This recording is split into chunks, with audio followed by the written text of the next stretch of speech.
KBR news కి స్వాగతం. జైలుకు వెళ్లడానికి నేను రెడీ. జగన్ సంచలన వ్యాఖ్యలు. రేషన్ వాహనాలపై రాష్ట్ర ప్రభుత్వం తీసుకున్న నిర్ణయం ఎంతో చరిత్రాత్మకమైన నిర్ణయం. పెద్దాజిగూడలో అక్రమ నిర్మాణాలు కూల్చేసిన హైడ్రా.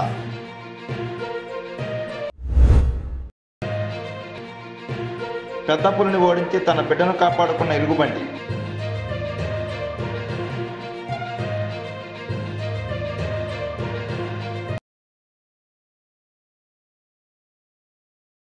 కెపాసిటీ కొన్నింటికి ఎక్స్క్లూజివ్గా చంద్రబాబు పెంచుతూ అనుమతులు ఇచ్చినాడు against the recommendation of the committee.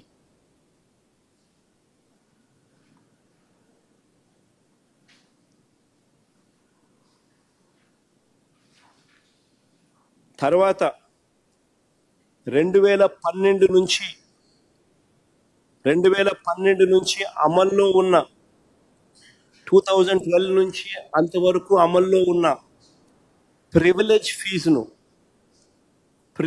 ఫీజును తొలగించి చంద్రబాబు నాయుడు తన ప్రైవేట్ షాపుల మాఫియాకు లబ్ధి చేకూర్చున్నాడు. ప్రివిలేజ్ ఫీజును రద్దు చేస్తూ 2015 డిసెంబర్ 11న జిఓ నెంబర్ 468 జారీ చేసినారు. ఇందుకు సంబంధించిన నోట్ ఫైల్ మీ ముందర డిస్ప్లే చేస్తా ఉన్నాను చూడండి. ఇందుకు సంబంధించిన నోట్ ఫైల్లో స్వయంగా చంద్రబాబు నాయుడు గారే సంతకం చేసినాడు.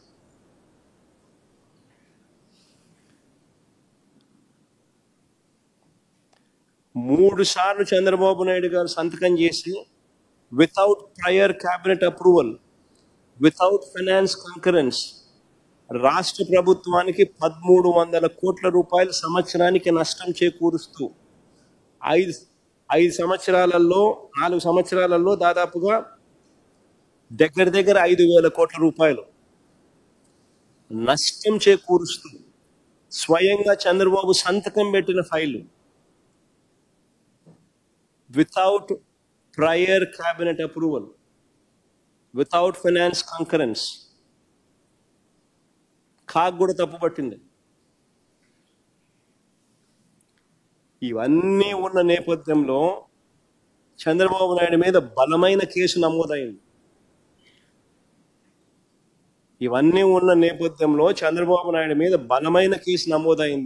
ఆయన ఇప్పుడు ఆ కేసు మీద బెయిల్లో ఉన్నాడు.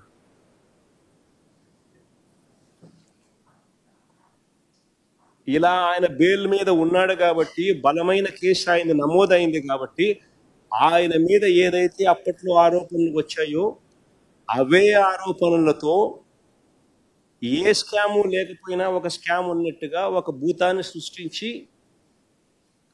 తన కేసును వీకెన్ చేసుకునే దానికోసం ఇప్పుడు వైఎస్ఆర్సీపీ ప్రభుత్వం మీద తాను ఇటువంటి ఫాల్స్ కేసు ఒకటి ఫాయిస్టర్ చేసినాడు అన్నది వాస్తవం.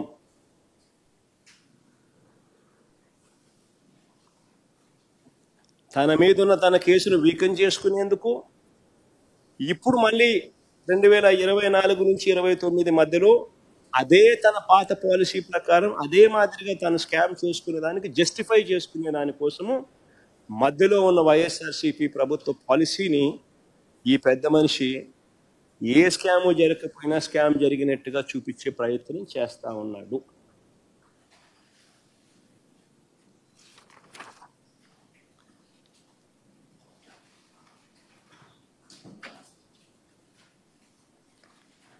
ఇప్పుడు చంద్రబాబు అమ్ముతా ఉన్న బ్రాండ్లు ఏమిటి? మళ్ళీ ఆ టాపిక్ అయిపోయింది. మళ్ళీ ప్రజెంట్లోకి వస్తాం. ఆ ఫోటోలు తెమ్మ ఒకసారి. అసలు ఈ బ్రాండ్ ఫోటోలు ఎప్పుడైనా చూసినారా మీరు? సుమో అంట, ఎప్పుడైనా చూసినారా?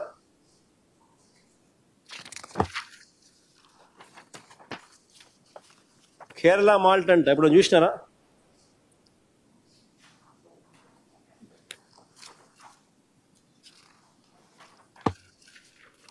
షార్ట్ విస్కీ అంటే ఎప్పుడైనా చూసినారా?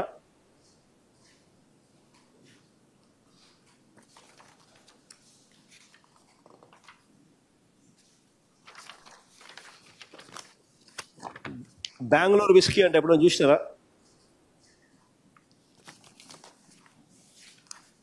మళ్ళీ పక్కనే బాగుంటుందండి, మళ్ళీ బెంగళూరు బ్రాంతి ఎప్పుడైనా చూసినారా?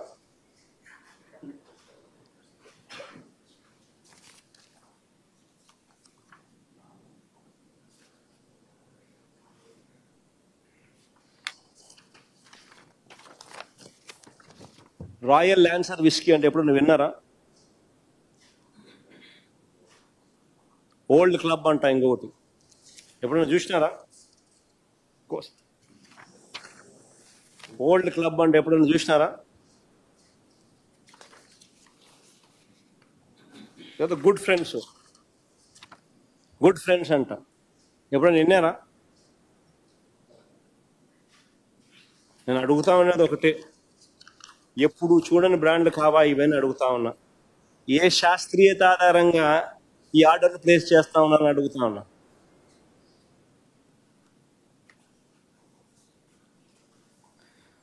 ఇవన్నీ ప్రైవేట్ మాఫియా చేత, తన ప్రైవేట్ షాపులు, తన ప్రైవేట్ మాఫియా చేత తనకు కావలసిన స్త్రీలకు మేలు చేసేందుకోసం తన ఆర్డర్ ప్లేస్ చేస్తా ఉన్నాడు, ఇండెంట్ ప్లేస్ చేస్తా ఉన్నాడు, ఆర్డర్లు ఇస్తా ఉన్నాడు. ఇలాంటి ఊరు పేరు లేని బ్రాండ్లు కావాలని ఎవరైనా అడుగుతారా? నేను అడుగుతాను ఒకటే,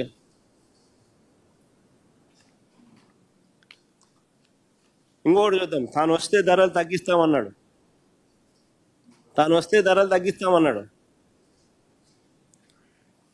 తగ్గించింది లేదు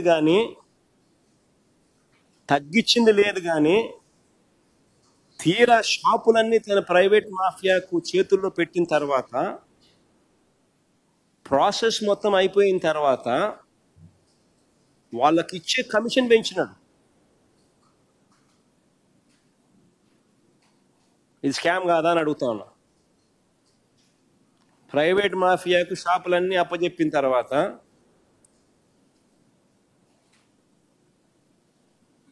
ఈక మునుపు లేదు, తర్వాత కమిషన్ పెంచినాడు. స్కామ్ కాకపోతే ఏందని అడుగుతా ఉన్నా.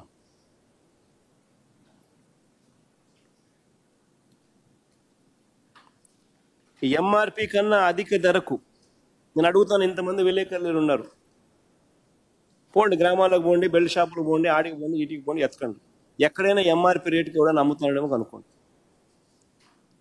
అది స్కామ్ కాదా అని అడుగుతాను.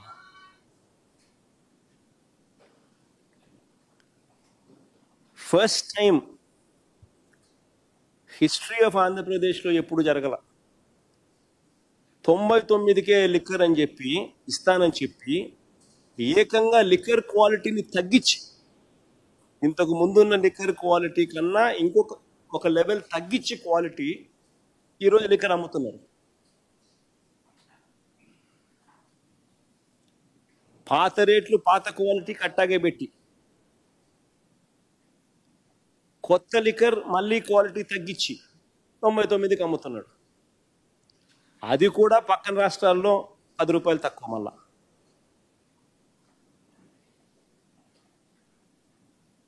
ఆ చీప్ లిక్కర్ కూడా, ఆ చీపెస్ట్ చీప్ లిక్కర్ కూడా.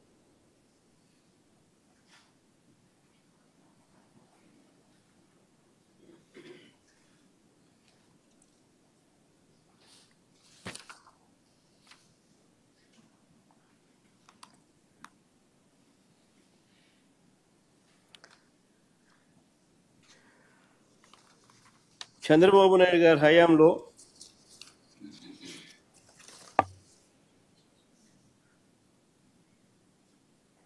ఇప్పుడు ఈ లిక్కర్కి సంబంధించి టోటల్గా అదేది మరి కాదు, లిక్కర్కి సంబంధించిన మన నోట్ పబ్లిక్ డొమైన్లో పెడతా ఉన్నాం. ఈరోజు నేను మాట్లాడిన ప్రతి మాటలు వైఎస్ఆర్సీపీ నా హ్యాష్ట్యాగ్తో నా పర్సనల్ ట్విట్టర్లోనూ పెట్టేసేయండి, వైఎస్ఆర్సీపీ ట్విట్టర్ హ్యాండిల్లోనూ పెట్టేసేయండి. This is being uploaded. Factual position with respect to AP liquor policy during YSRCP regime. ఈ మొత్తం 20 పేజీల డాక్యుమెంటు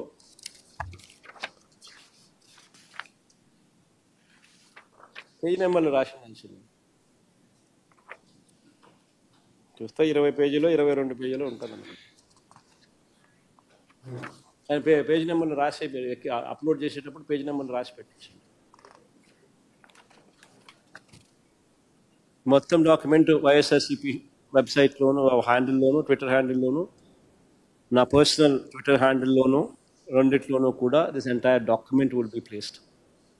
ఎవరైనా కూడా ఈ సబ్జెక్ట్ మీద తెలుసుకోవాలనుకుంటే, నాలెడ్జ్ పెంచుకోవాలనుకుంటే, మీకున్న వేరియస్ డౌట్స్ ఈరోజు నేను చాలా సుదీర్ఘంగా ఎక్స్ప్లెయిన్ చేసిన, ఇంగ్లీష్లో కూడా అండర్స్టాండింగ్ కోసం this copy will be put up in the YSRCP Twitter handle and also my own personal Twitter handle.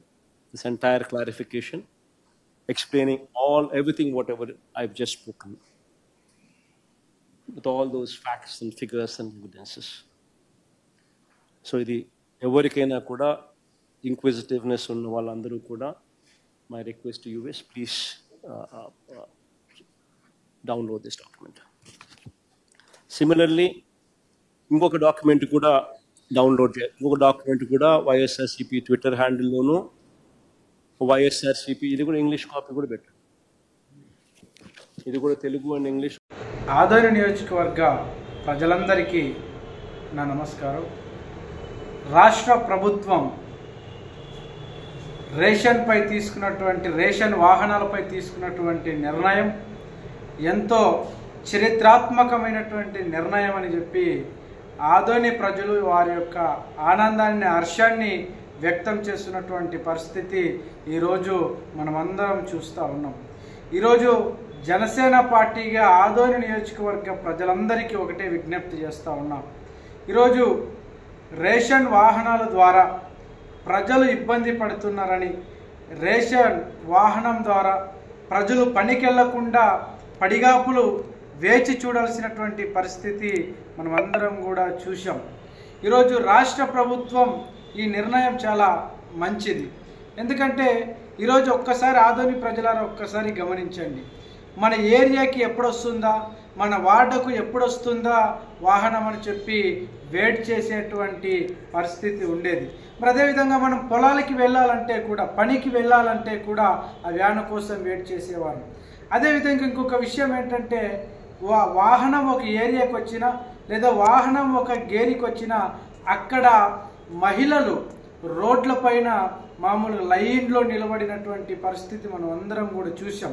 ఆ వాహనం ఏం చేస్తాం, ఒక చోట పెడితే ఆ ఏరియాకి సంబంధించినటువంటి వారందరూ కూడా అక్కడికి వచ్చి రోడ్లలోన, నడి బజారులోన రోడ్లలో నిలబడి, లైన్లు నిలబడి రేషన్ తీసుకుపోయేటువంటి పరిస్థితి ఉండేది. దాని ద్వారా ఈరోజు ఏదైనా సర్వే కనుక తొందరగా రాకపోతే అదే రోడ్లలోన మహిళలు పడిగాపులు కాయాల్సినటువంటి పరిస్థితి గతంలో మనం అందరం కూడా చూసాం. మరి ఇది ప్రజలకు ఇబ్బందిగా ఉంది, ప్రజలు చాలా అవస్థలు పడుతూ ఉన్నారని చెప్పి ప్రభుత్వం ఆలోచన చేసి మరి రాష్ట్ర ప్రభుత్వం వాహనాలను రద్దు చేయడం అనేది చాలా మంచి నిర్ణయం అని చెప్పి జనసేన పార్టీగా విజ్ఞప్తి చేస్తూ ఉన్నాం.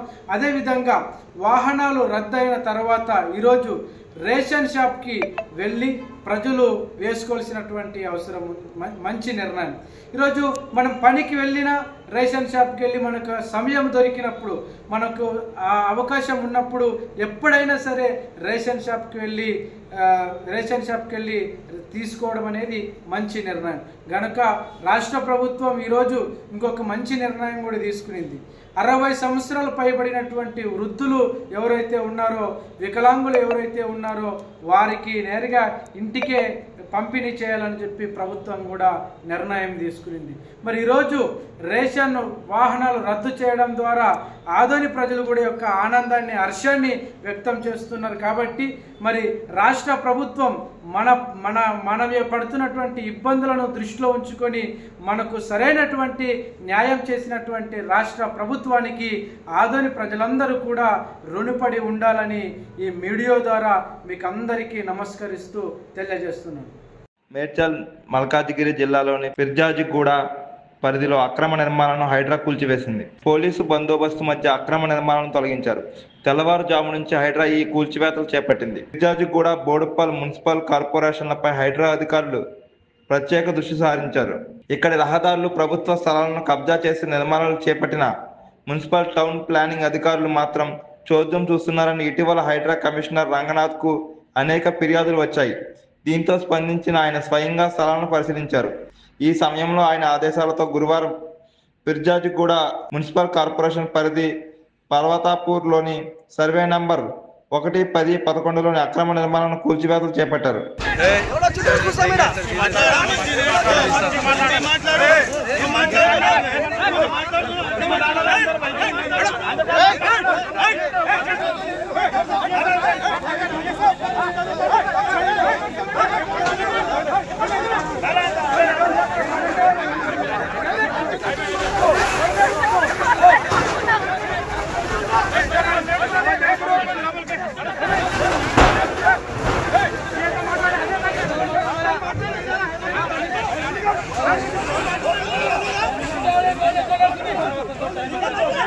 చెప్పండి అన్న, ఎన్ని సంవత్సరాల నుంచి ఉంటున్నారు ఇక్కడ? మేము కొనుక్కొని 4 సంవత్సరాలు అవుతుందన్న. 4 సంవత్సరాలు అవుతుంది. లేఅవుట్ చేసి 2007లో చేశారంట. లేఅవుట్ సర్వే నెంబర్ 1లో ఉందని చెప్పి ఇవాళ వచ్చి కూలగొట్టున్నారు.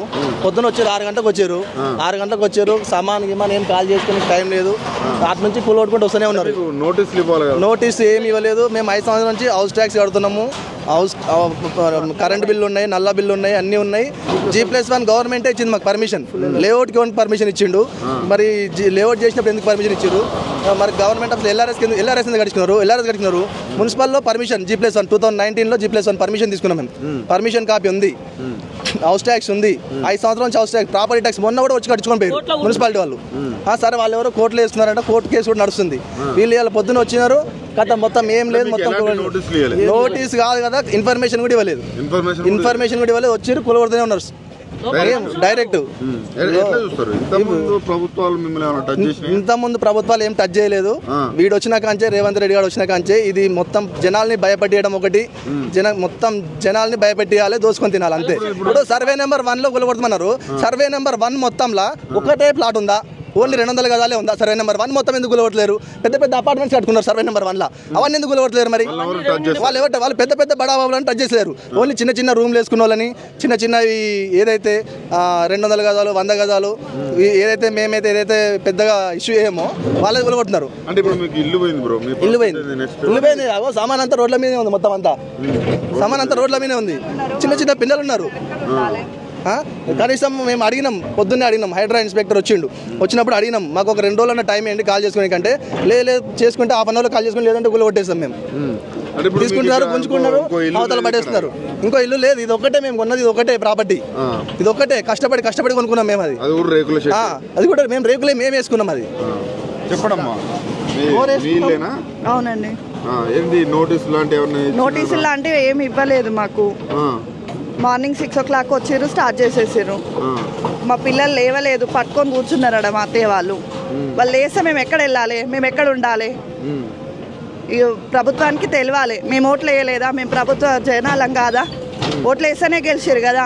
మరి ఒక్కరు వచ్చి ఒక్కరు ఆదుకుంటాము అని కూడా కనీసం ఏంది సొల్యూషన్ ఏంది కూడా చెప్పట్లేదు. దానికి ఒక ఆన్సర్ అన్న చెప్పాలి కదా. ఇప్పుడు ఇల్లు పోయిందమ్మా, ఇప్పుడు మీ పరిస్థితి ఏంది? మా పరిస్థితి ఏంది అంటే రోడ్డు పైన ఉన్నాము. ఇక రోడ్డు మీదనే ఉన్నాము. ఏం లేవు. ఊర్లో ఇంత ఎకరం అంత భూమి ఉంటే అది అమ్ముకొని వచ్చి ఇక్కడ కనుక్కున్నాము. ఇప్పుడు ఆడ పోయి ఉండడానికి కూడా ఏం లేదు. ఈడ కూడా లేదు. అసలు ఉండడానికి ప్లేస్ లేదు. మేము ఆధారపడి ఉన్నది ఏదో 4 షెడ్లు వేసుకొని రెంట్లు ఇచ్చుకొని రెంట్ల మీద బతుకుతున్నాము. ఇప్పుడు ఆ షెడ్డు లేదు, రెంట్లు లేవు. మేము ఎట్లా బతకాలి? మేము ఎట్లుండాలి? అవును. వేరే ప్రభుత్వాలు ఉన్నాయి, టచ్ చేసినా వాళ్ళు ఎప్పుడు రాలేదు.